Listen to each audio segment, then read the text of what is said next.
اعوذ باللہ من الشیطان الرجیم بسم اللہ الرحمن الرحیم السلام علیکم ورحمۃ اللہ وبرکاتہ ګرانو کتونکو تاسو ته په پښتو نالج فیکټری چینل کې هرکلی وایم ګرانو کتونکو الله تعالی چې انسان پیدا کړو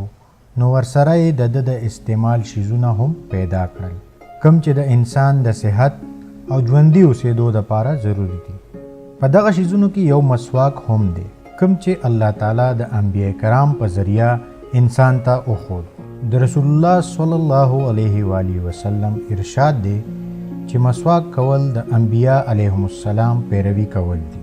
او په دې کې د مرګ نه علاوه د هر مرض شفا موجوده ده ګرانو کتونکو کومه خبره چې مونږ ته 1400 کاله مخکې ویلې شوې ده د نن ساينس مونږ ته صدا سوایي چې د انسان په خوله کې صدا سي جراثیم هم وي کوم چې د برش او پیس سره نه ختمېږي او دا صرف د مسواک په ذریعہ لرې کېدی شي د نن میډیکل ساينس وایي چې د مسواک سره نه صرف دماغ ته طاقت ملاويږي بلکې په دې کې تیزی هم راځي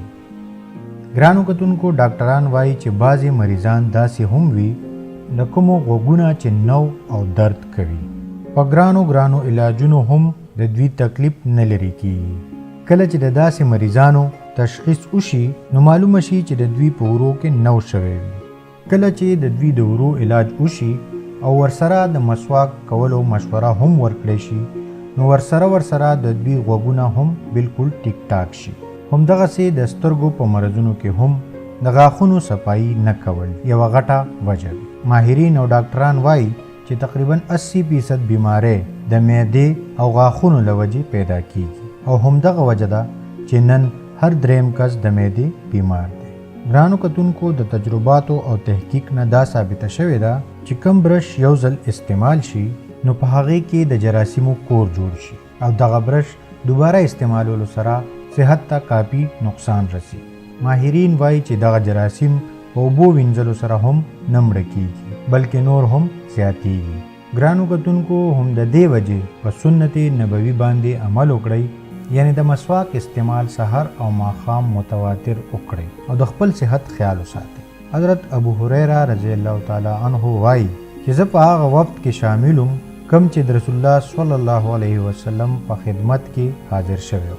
رسول الله صلی الله علیه و آله وسلم